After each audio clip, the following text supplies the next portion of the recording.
Distinguished guests, ladies and gentlemen, most welcome to this video seminar, which was held and recorded in the Dag Hammarskjöld room in the Swedish Parliament, Riksdagen, on the 15th of December 2021.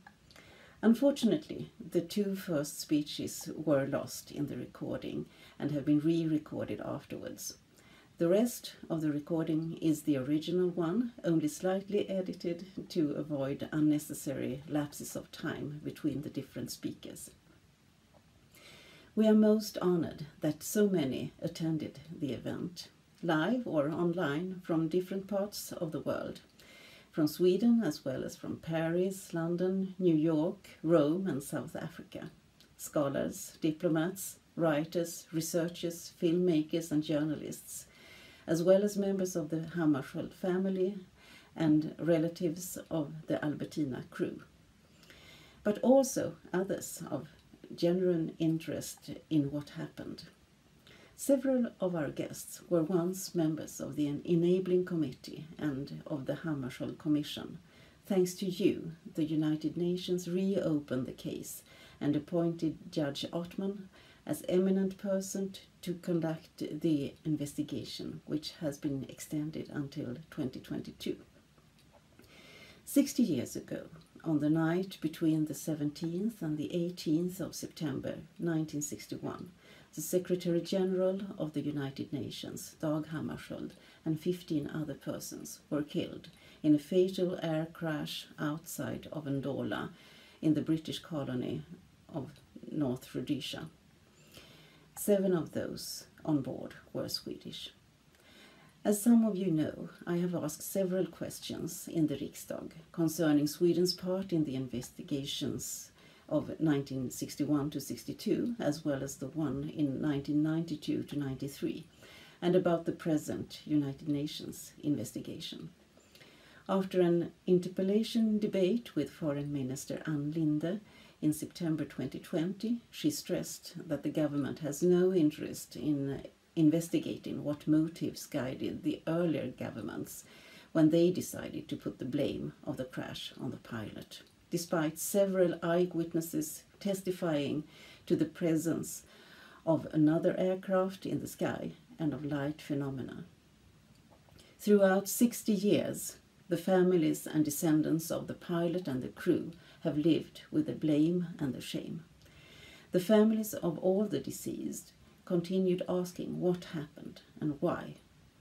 As a representative of the Swedish people, I am convinced that after 50 years after the catastrophe, we have the right to know. Whatever considerations there were for any of the decisions taken and interpretations made then, they can hardly be relevant anymore. With the support of Kristian Simensen and Professor Henning Melber, I took the initiative that documents available in the Swedish and the Norwegian archives are once again closely examined. We believe that there might be pieces of evidence throwing light on the historical events and the considerations made by former Swedish governments. Were there political, economical, diplomatic, commercial, or realpolitik aspects, or a combination of it, that might explain why the government changed its initial approach, criticizing the way the Northern Rhodesian investigations were conducted? As a matter of fact, a special working group was tasked to scrutinize all available evidence at the time to find a probable and reasonable explanation of what happened. But when the report was delivered, it closely followed that of the Rhodesian findings. A renewed investigation in 1992 to 93 by Ambassador Retsö reinforced the conclusion that the most probable explanation was pilot error. The present report is the first part of our efforts. It will be delivered to the eminent person, Judge Ottman, and his assistant, Mr. Simon Thomas. We had the honor talking with Judge Ottman only a few days ago. He has drafted a short statement for this event, which I read to you. Mohammed Chande Othman is the eminent person appointed by the Secretary General of the United Nations in relation to the ongoing Dag Hammarskjöld investigation. The investigation seeks to ascertain the truth of the conditions and circumstances that resulted in the tragic death of former Secretary General Dag Hammarskjöld and the members of the party accompanying him in a plane crash on the night of the 17th and 18th of September 1961. Mr. Othman has been informed of the convening of a meeting at the Swedish Parliament on the 15th of December 2021 regarding inquiries that may be relevant to the investigation.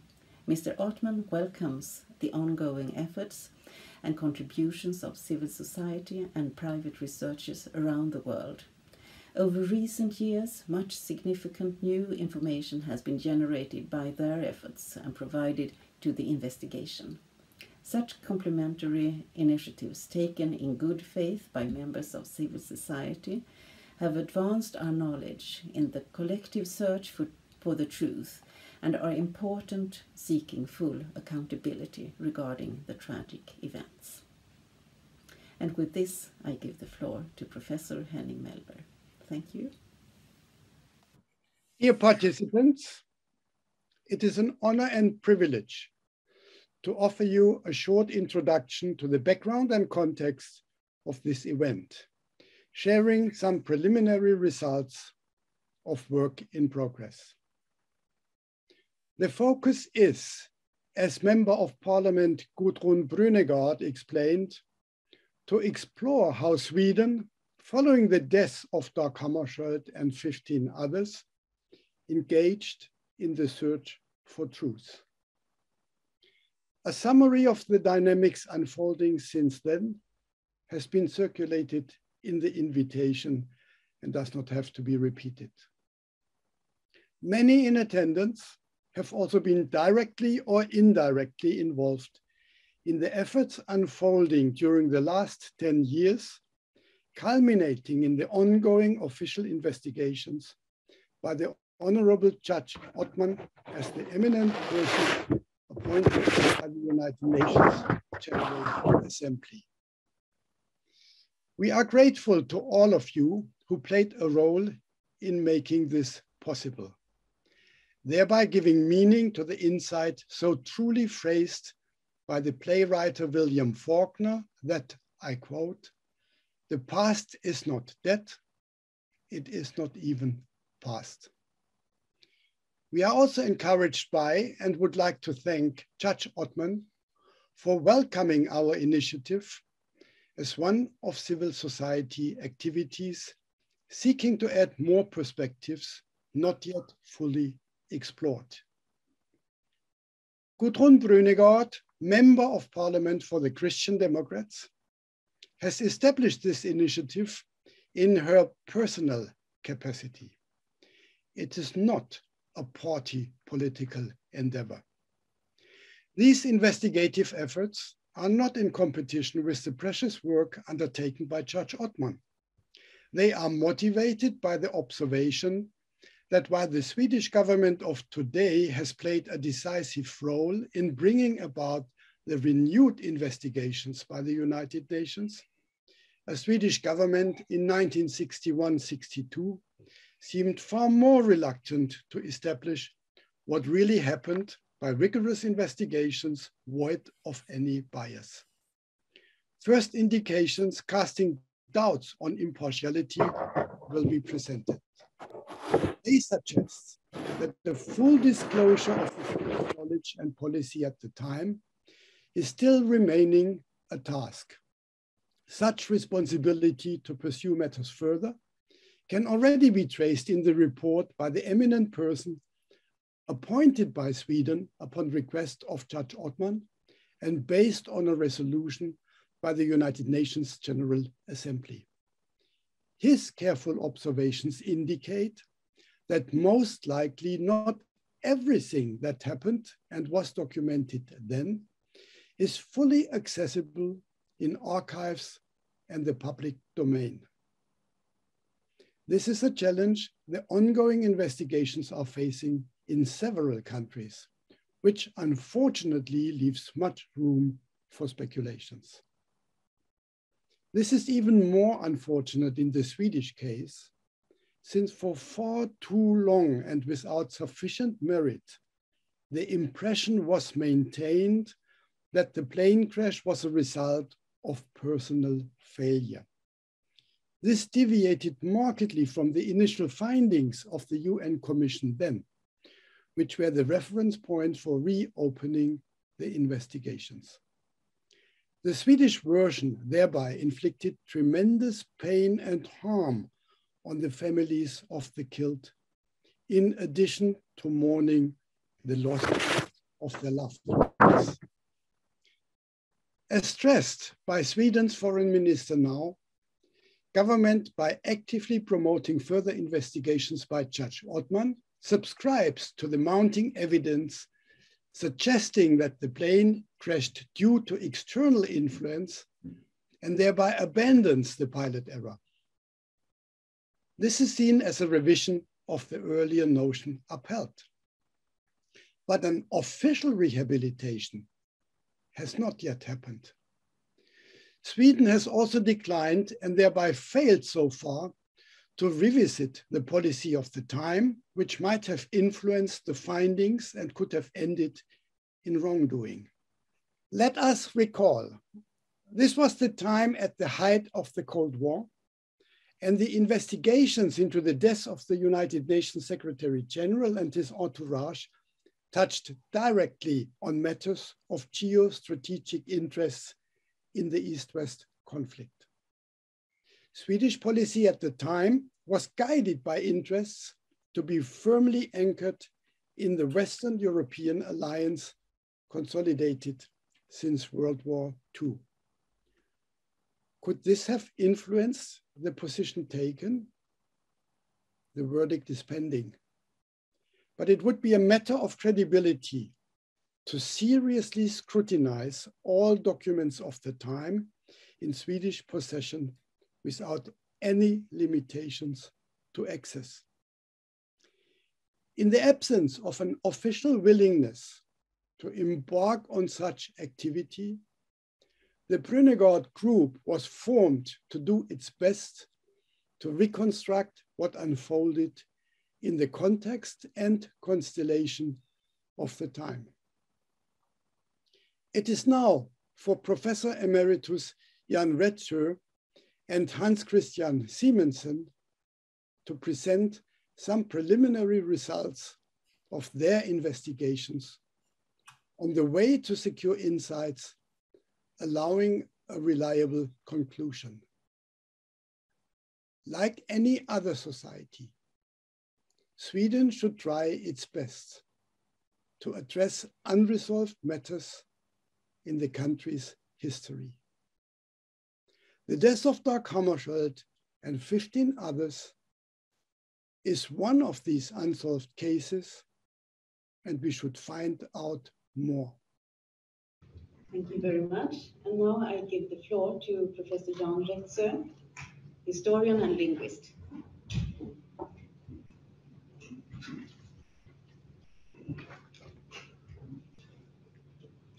Yes, good morning, everybody.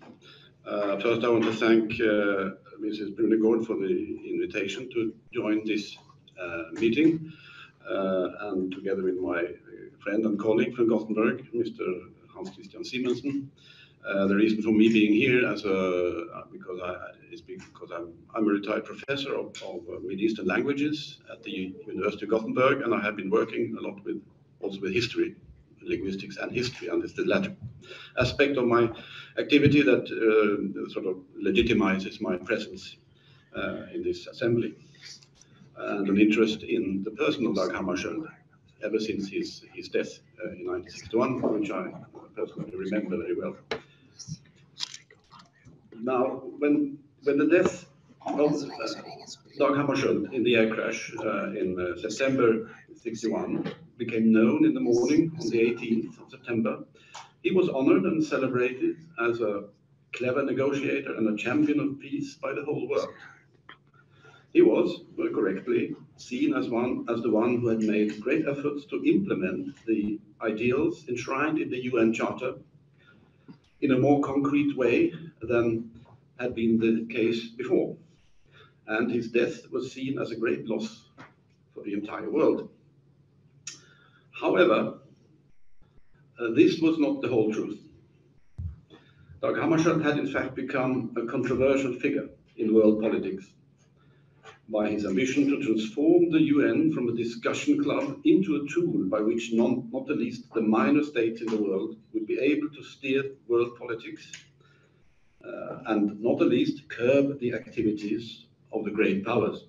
The fact that Dag Hammarskjöld at his death was seen as a disturbing element by all the great powers, the Soviet Union since a long time, even the UK, the US and France, let alone the local powers in the southern parts of the African continent, South Africa, for example.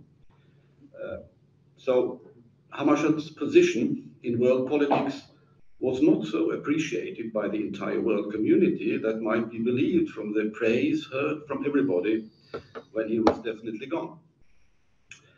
There's no doubt that in the leading circles of the powers just mentioned, there were many who now felt at ease when the troublesome Secretary General of the UN had left the stage. This is worth keeping in mind when one tries to find out the truth of what actually happened that fateful night. Regardless of the causes behind the crash, pilot error, technical problems, sabotage, or external disturbance, Hammarskjöld was the protagonist in a dramatic period in world politics, and his tragic death was actually also a political event, not an ordinary accident. The political aspect of this event has, from the beginning, haunted the attempts at finding out what really happened that night. The assumption that this was an ordinary air crash was put into doubt immediately, and speculation about sabotage and external attacks on the plane have never ceased. Already the Swedish observers that were invited to follow the inquiries and investigations by local Rhodesian authorities were highly critical about the handling of evidence and the procedures, but it seemed that the local inquirers had decided beforehand that the crash was due to pilot error. This debate was resumed through the activities around back behind the publication of Susan Williams' book, Who Killed Dag Hammarskjöld, in 2011, which was the result of the work of an independent group of people who wanted a revaluation of the evidence. And the result, as we all know, was that the affair was resumed in the UN, and a special person, Mr. Mohammed Chande Othman, was appointed to re-examine the case. And these procedures are now well known by everybody in this hall. I shall not comment more than that. The main point today is that the possibility of an external attack on the plane has become more likely, and the question is more unsettled than before. The reason for our meeting today is the demand from the special person of the UN, Mr. Othman, to have access to all relevant documentation in the archives worldwide, according to the decision about this case in the General Assembly. On the Swedish side, this resulted in renewed investigation by Mr. Mathias Mossberg, presented in 2019, and which is now one of the merits of Mr. Mossberg's report is that this issue is re-problematized. He clearly states in his report that the causes of the crash are far from being known, and that renewed scrutiny is desirable and necessary. I want to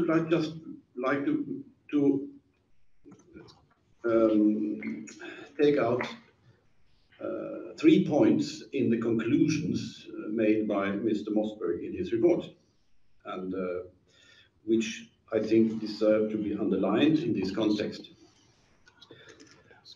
Point number 1, Mossberg says that there is a growing need for re-evaluation and re-examination of the official versions of the event as they have been presented by earlier investigators, and which has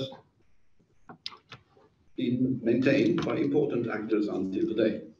This holds for both the reports, what I would call the international reports, that is reports in English, and also some of the Swedish official reports.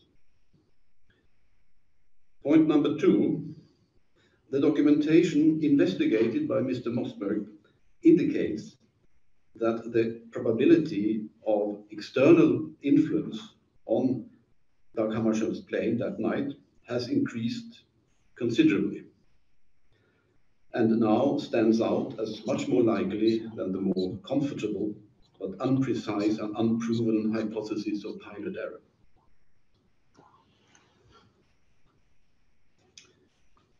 And point number 3,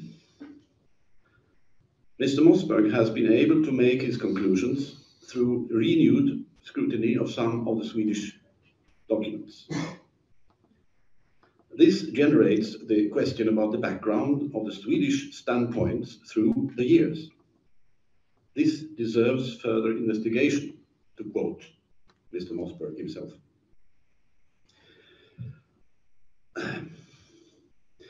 The Endola incident, that is we call it, has produced a considerable corpus of documentation. This corpus, which is in our hands today, basically consists of 2 parts. The material emerging from the activities of the 2 Rhodesian commissions of inquiry, as well as from the work of the UN Commission on the one hand, and the documents produced by the Swedish participants in the work of the 3 commissions on the other. To the former belongs protocols, more or less summarized from interrogations of witnesses by the 3 commissions, as well as their final reports. To the latter group, the Swedish ones, belong the successive reports by the Swedes, the Swedish participants and observers, to authorities at home, as well as a diary kept by some of them during the period when especially the first, headed by Mr. Maurice Barber, was working in the autumn 1961. To this is added also promemorias by at least one of the Swedes, Mr. Otto Danielsson. The Swedish participation resulted in a full report by the Royal Swedish Air Authority, Kungliga Luftfartsstyrelsen, mainly based on the successive reports and the diary and other information from the Swedish observers.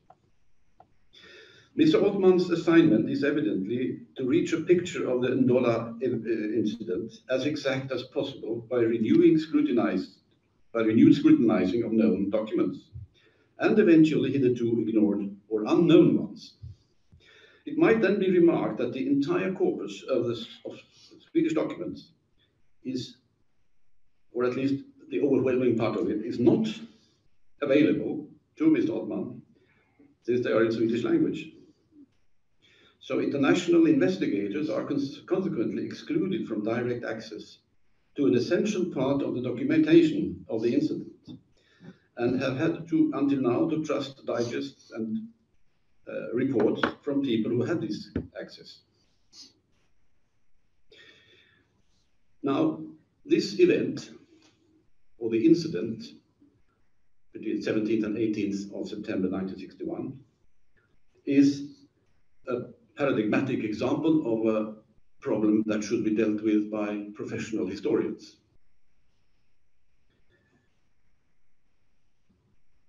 The situation, as I referred to about the documentation, is for a professional historian highly unsatisfactory, since the entire material is not accessible for, and even now, for international scholars. The question is then if there are Swedish documents which contain information hitherto not paid attention to. Now, I have,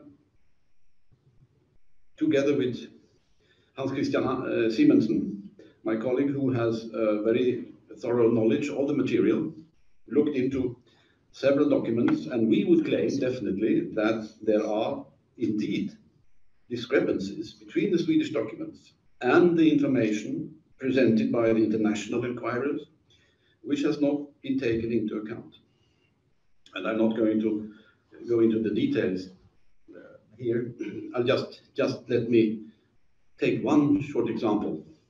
In the report of the first commission, the so-called Barber Commission, there is a testimony of a certain police officer named Allen, who was one of the first who appeared on the crash site, and he helped the only survivor, Mr. Harold Julian, to be taken to hospital in an ambulance. Now, his according to in the Barber Commission's report, in the protocol, there is a contradiction, because in one paragraph it said that Mr. Allen talked to Julian in the ambulance, and it is said that he was in fairly good shape. His pulse was okay.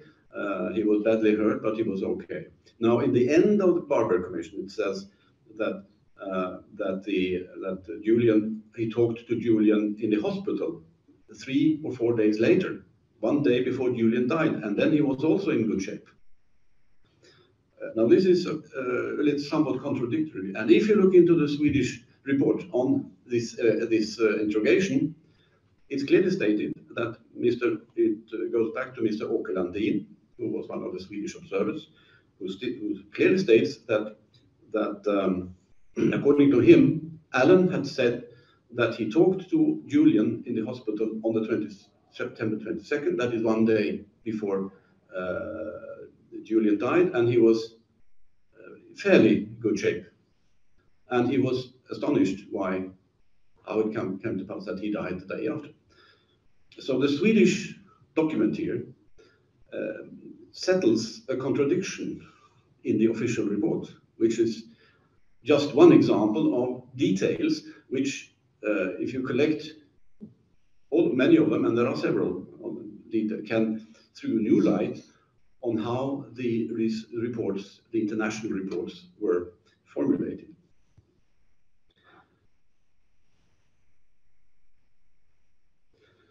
I want finally just make a further comment on Mossberg's point 3. There was a Swedish commission that was appointed to follow the Federal Rhodesian Inquiry Commission, the second commission of inquiry. This Swedish commission was under the special working group, it's called, under the chairmanship of Mr. Rudholm. The Federal Rhodesian Commission concluded its work by stating that there was no reasonable doubt that the cause of the crash was pilot error. During the preceding investigation by the Barber Commission, the first one, the Swedish observers were strongly critical about the procedure of the Commission, as well as what appeared to be a preconceived opinion by the Commission that the cause was pilot error, a conclusion that was followed by the Federal Commission. In spite of the strong criticism by the Swedish observers, the Rudholm Commission, in its final report, followed the conclusions of the Federal Commission closely. No reasonable doubt that pilot error was the cause. Now, Mr. Mossberg expresses his astonishment on this capitulation by the Swedish Commission to the Rhodesians, a capitulation which, remarkably enough, was not followed by the UN Commission, which kept the question more open. Now, Mr. Mossberg does not follow up this contradiction. He has no explanation for it. But as he says, this deserves further investigation.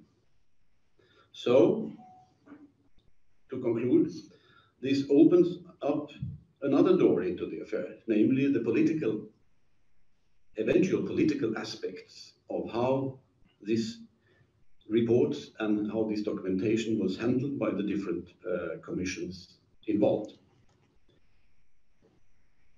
And this is what this meeting and what we call the Brunegård initiative is all about. A renewed examination, as complete as possible, of the Swedish documentation, and making this available to primarily to Mr. Othman, and then to the international public. And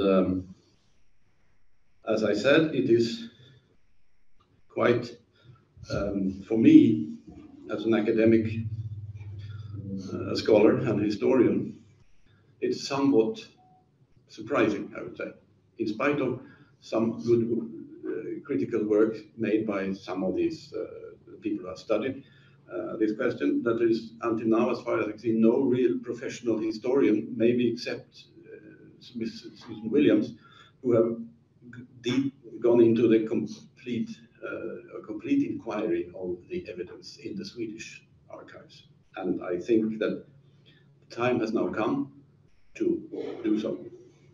Now I leave the word to my colleague Kristian, who has further comment on what I have said. Please.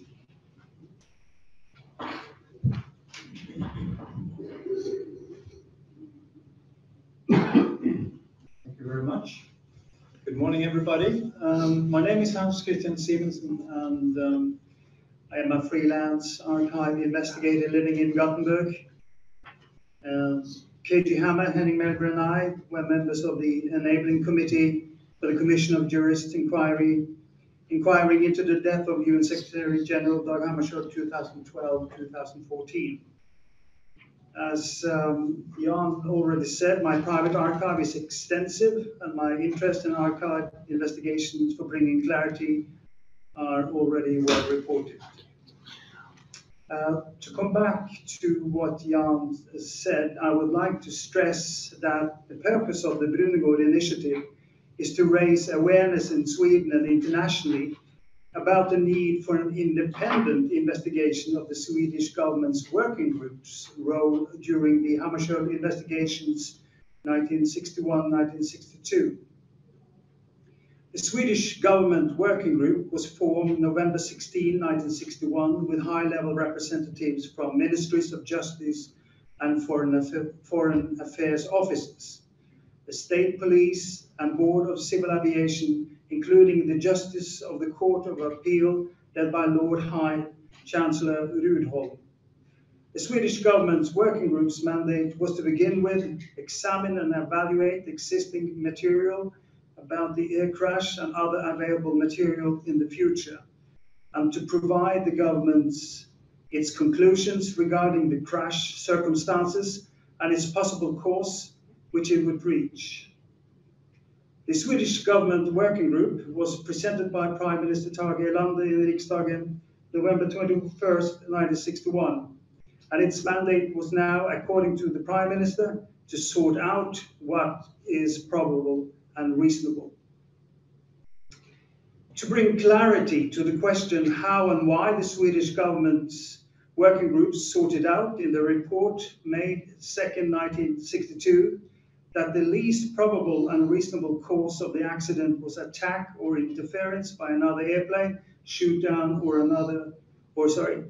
other interference from the ground, a further systematic investigation of the Swedish National Archives by independent scholars has to take place. This independent investigation would ensure transparency by seeing to that all relevant Swedish official material are fully translated to English, are brought before an international audience, and have reached the ongoing UN investigation into the death of Dag Hammarskjöld and 15 others for evaluation. The independent investigation would also seek to clarify the policy of that time. Of particular interest is to seek for reliable indications and evidence to which extent the geostrategic constellation of the Cold War in 1961-1962 might have influenced the positioning of the Swedish government vis-à-vis Western allies. This could explain the closer alliance with the conclusions of the nordrhodesian investigation report compared with the one presented by the UN established commission. Also, the political and financial framework 1961-1962 and 1992-1993 should be answered. Thank you.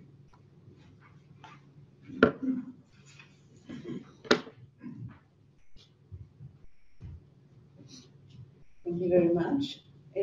Would you give some remarks, please, Henning?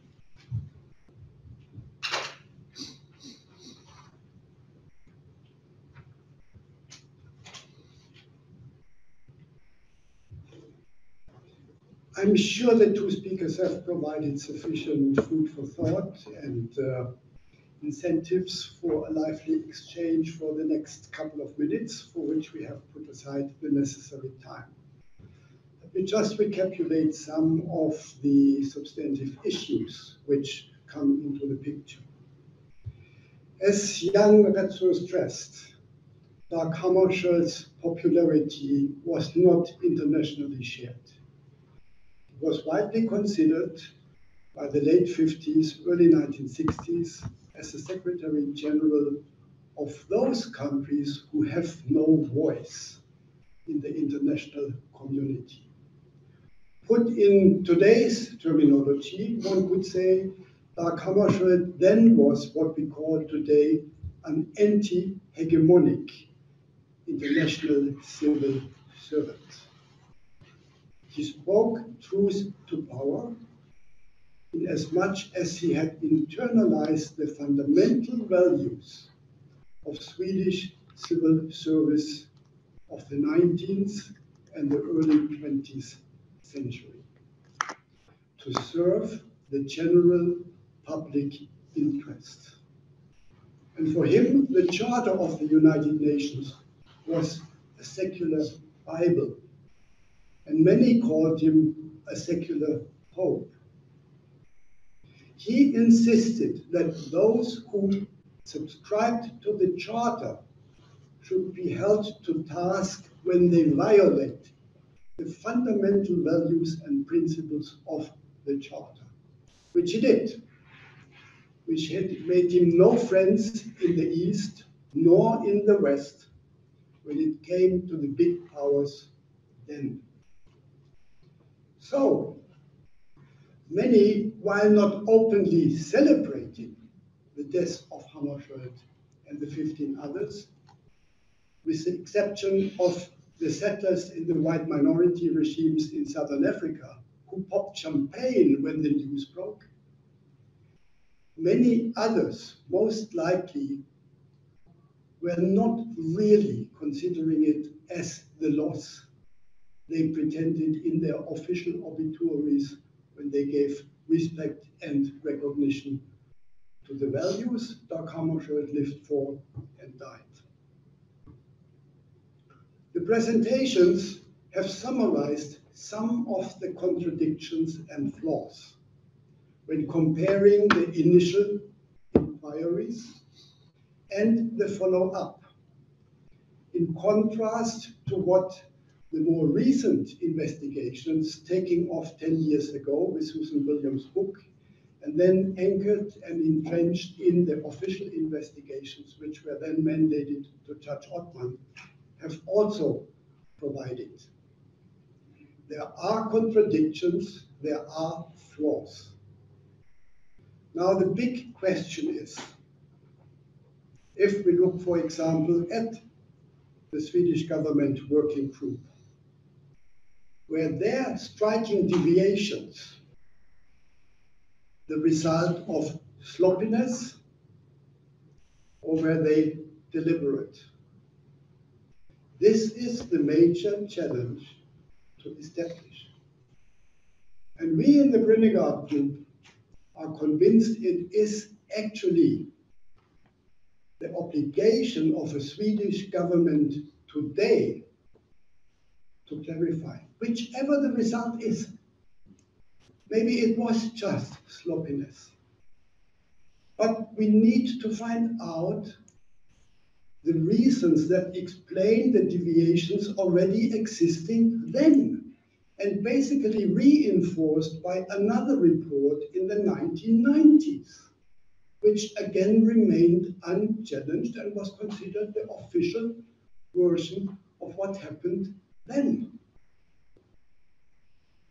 As we know now, and the Swedish government accepts, what the Swedish working group then called the least probable cause meaning external influence on the crash, has now, given the evidence compiled, turned into the most probable cause. That is an obligation to find out why the original findings of the Swedish official undertakings have fallen so short of what already then the official United Nations inquiries have indicated. If they would have not been more open, we would not have, since 5 years, a new investigation by the United Nations, because the decision of the General Assembly was based on that first report, which, when adopted in the General Assembly, said if there is new evidence justifying the reopening of the investigations, then it's at the discretion of the General Assembly to take such a decision. The UN General Assembly, with the active role of Sweden played, has taken that decision. Sweden should live up to that initiative by also playing an active role in revisiting the Swedish policy at the time.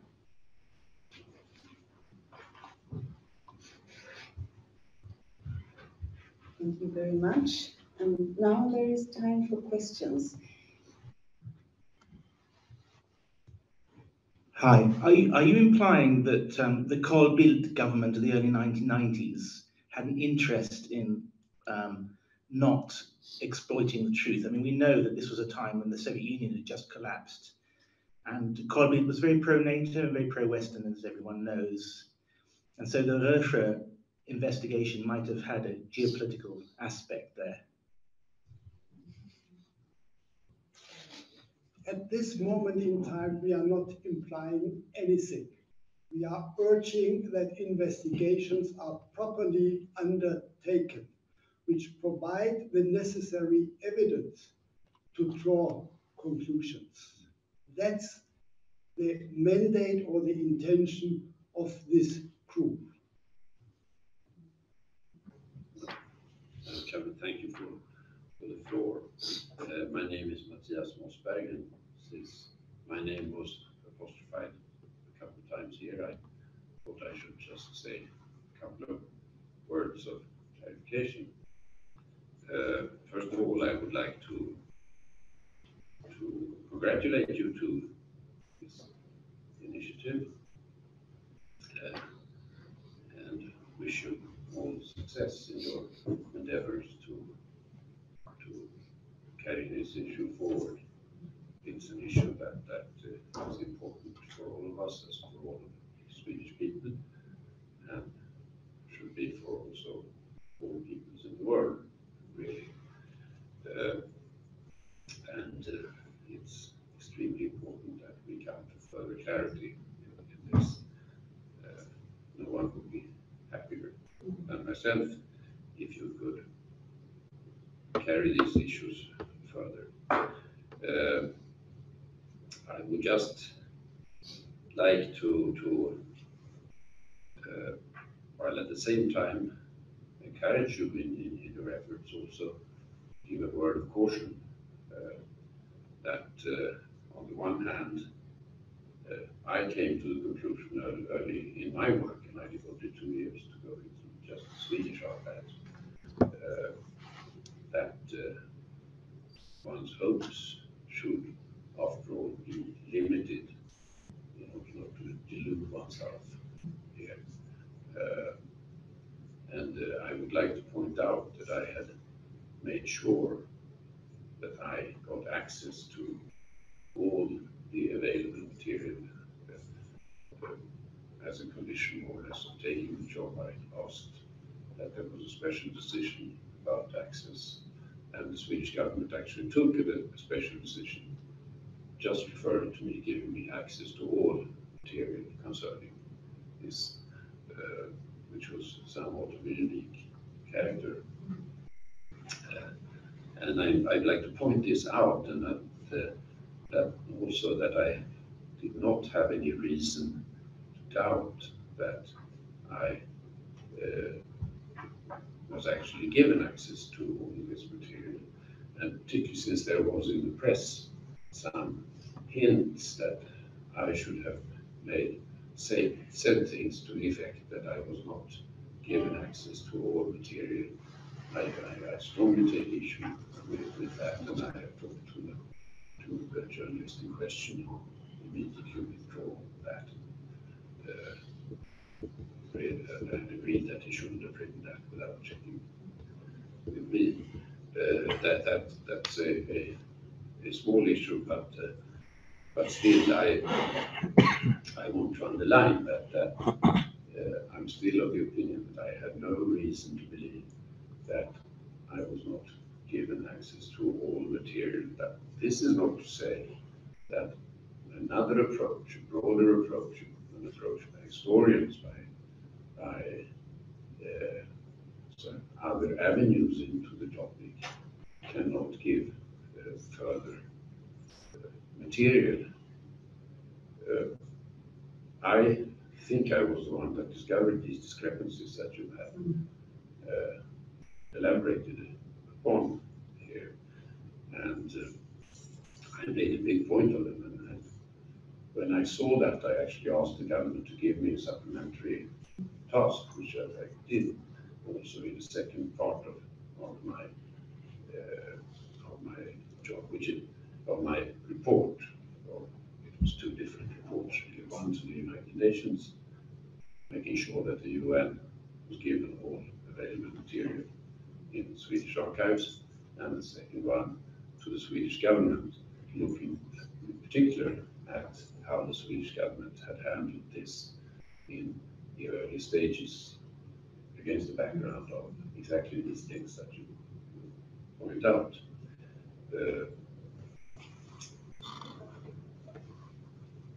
I made a broader search there myself as well into libraries and memoirs and whatever. I found nothing that could give any substance to answering the questions that we have posed earlier here today. This is not to say that there may not be something there. It is, however, possible that one has to come into the area of speculation here. But if that can be substantiated, that would be, of course, a great success. I think one also has to be a little careful with the words. I noticed that here in the invitation, it is said that the Swedish working group was appointed because of the investigators, that is to say the Rhodesian investigators, attempts to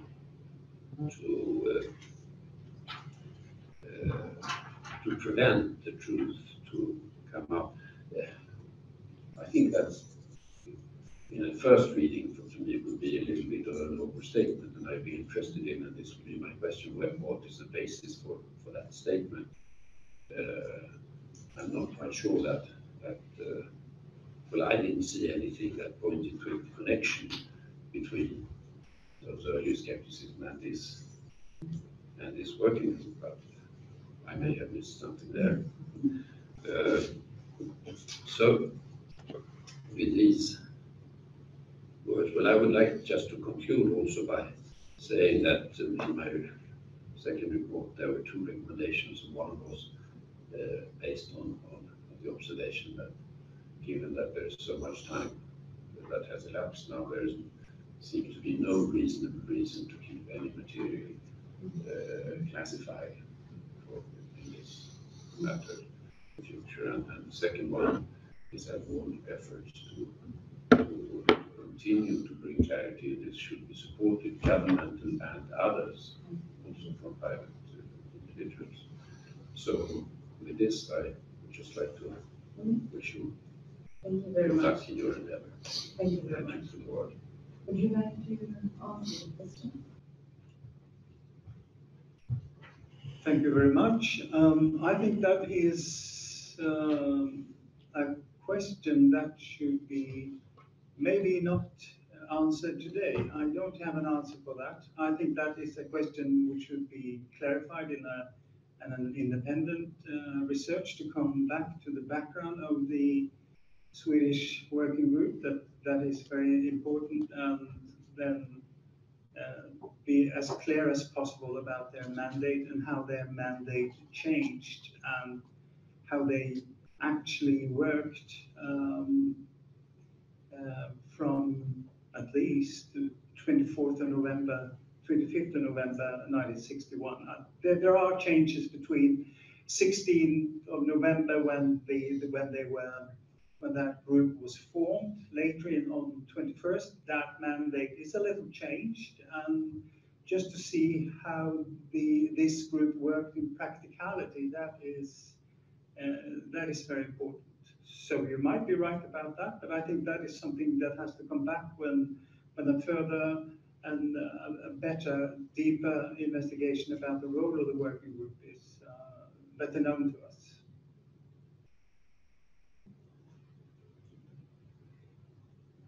Yeah. Time is running. There are still some minutes if anyone more likes to say anything or ask a question. Well, my name is Ove Bring, and I've been involved in this, writing a book together with Mathias Mossberg about the Indona incident and so forth. Well, I think it's interesting to note that the Rhodesian and the British diplomacy was a diplomacy of pilot error. That was the message that one wanted to convey to the international audience. At the same time, it's very interesting to see that the Swedish position on the 27th of February 1962 was the opposite one, because at that date, the UN Commission was presenting its findings at a session in Geneva. And at that session, the Swedish diplomat Axel Edelstam was present. And he made the point. He was also the secretary of the Swedish working group. But at that time, he was present as a Swedish delegate. And he made the point that the thing about pilot error was not proven. It was not a sure thing at all that pilot error was the final answer to this matter. Now, that was in February 1962. In May 1962, the Swedish working group is presenting its findings. And then the findings are different, as we know, compared to what Axel Edelstam said in Geneva. So the thing is, what happened in the period between February and May? Because this was something that Edelstam must have been clearly aware of, that there was a change. It was a purposeful change. It was a considered change. My own answer to this is that it's not necessarily so that it was related to NATO friendship and the Western alliance. We wanted to be friendly with them and so forth. I think the answer is more down to the earth, that the chairperson of the Swedish working group was a lawyer. He was a Justice Chancellor, Sten Rydholm, and he was not, that is my suspicion, he was not happy with the mandate that the Erlander government had given, because the Erlander government wanted the Swedish working group to be an inquiry commission, to turn on every stone, as we say. And Sten Rydholm was, in his professional way, not accustomed to work like that. He was a Swedish judge.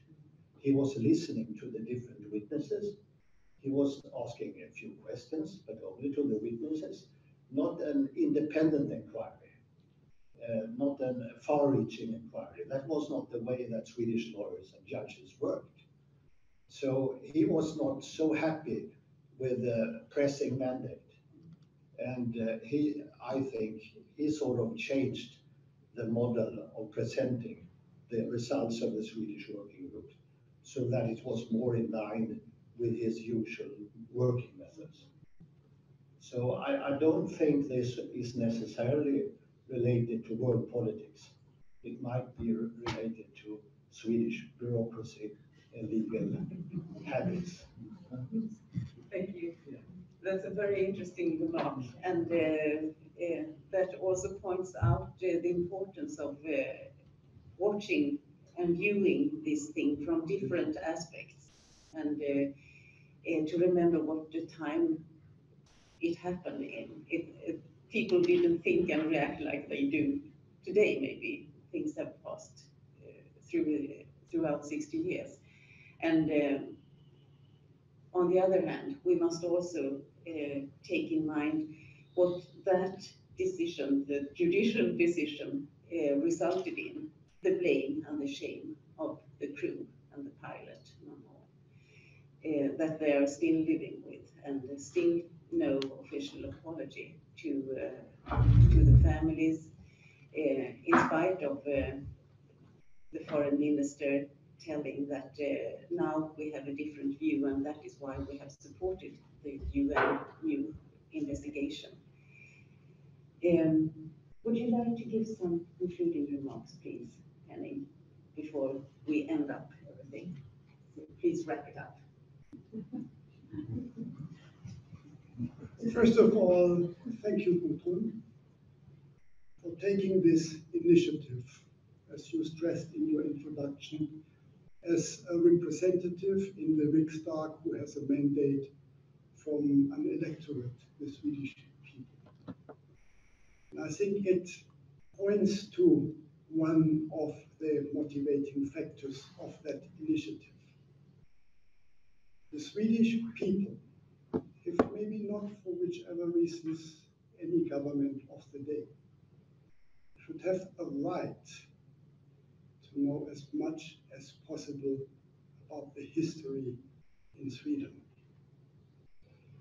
And I'm confident not only you sharing with us this hour in the room, but also those online, as far as I know them, most of them, agree with that challenge, which complements the initiatives of the United Nations, who also feel there is more work to be done to reach the most reliable conclusion possible, with all the limitations after 60 years.